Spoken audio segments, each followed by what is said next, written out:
আসসালামু আলাইকুম দর্শক, সবাই কেমন আছেন? আশা করি ভালো আছেন। মেঘনা এগ্রোতে আপনাদের সবাইকে আবারও স্বাগতম। আজকে আপনাদেরকে একটি মজার খবর দিব, যেটা মজার বললে মজার নয়, আরও অনেক মজার। আমাদের একটি খরগোশ আছে, যেটা জাদুর খরগোশ। সেটা মনে করেন যে এত বাচ্চা দেয় যা বলার মতো না। 40 দিন কি 35 দিন পর পর 5টা 6টা এবং 3টা 4টা এরকম দিতেই থাকে। আজকে সেই খরগোশটির গল্প আপনাদেরকে বলবো। আমাদের বাসায় খরগোশটি এই পর্যন্ত 10-12 মতো বাচ্চা দিয়ে ফেলেছে। আমরা আগেও খরগোশ পালন করেছি, কিন্তু এই খরগোশটি দেখে আমি অনেকটাই অবাক হয়ে গিয়েছি যে এটা কীভাবে সম্ভব। প্রথম বেচের বাচ্চা ছোট থাকতেই দ্বিতীয় বেচের বাচ্চা বেরিয়ে আসে, কিন্তু দোনো বেচের বাচ্চা একসাথে দেখা যায়। আমরা আগেও খরগোশ ফেলেছি, লালন পালন করেছি, কিন্তু এটার মতো সার্ভিস কোনোটাই দেখিনি। এমনকি বাচ্চা দিতে দিতে দিতে খরগোশটির অবস্থাও খারাপ হয়ে গিয়েছে। দেখতে পাচ্ছেন আমাদের কবুতর, দেখতে পাচ্ছেন এই যে দুটি বাচ্চা, এখানে একটি আছে আর একটি ওই যে উপরে একটি বাচ্চা আছে যে ঝিমাইতেছে, আর একটি ভিতরে আছে। 3টি এখানে, আর বাকি 3টা আছে তার বাবা মায়ের সাথে উঠোনের ভিতরে। দেখতে পাচ্ছেন এরা ঝিমাচ্ছে। কোনটা কোন বেডসের এটা বোঝা যায় না। এই যে দেখতে পাচ্ছেন বাবা মায়ের সাথে।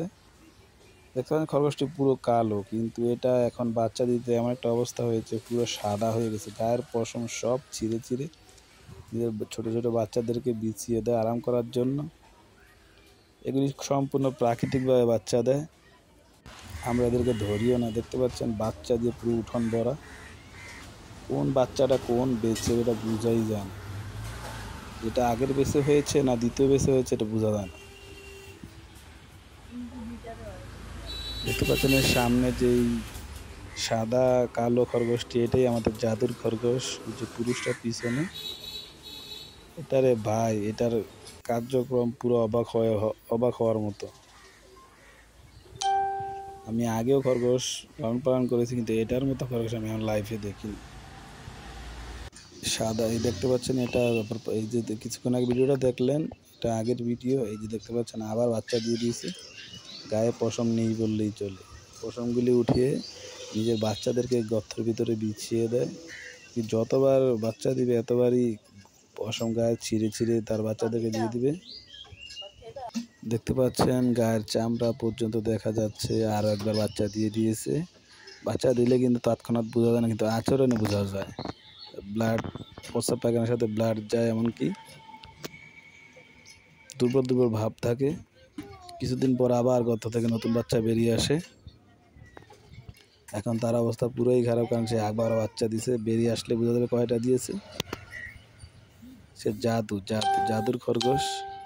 আমি তাকে জাদুর খরগোশ বলে নাম দিয়েছি। সোনার ডিম পাড়া হাঁস। প্রিয় দর্শক, আমাদের ভিডিও কেমন লাগে বা আমাদের মেঘনা এগ্রোর কার্যক্রম কেমন লাগে আপনারা কমেন্টসের মাধ্যমে জানিয়ে দেবেন। দেখতে পাচ্ছেন আমাদের চীনা হাঁসগুলি, এই যে ছোট বাচ্চাগুলি বড় হয়ে গিয়েছে, বড় দুটো ডিমে চলে আসছে।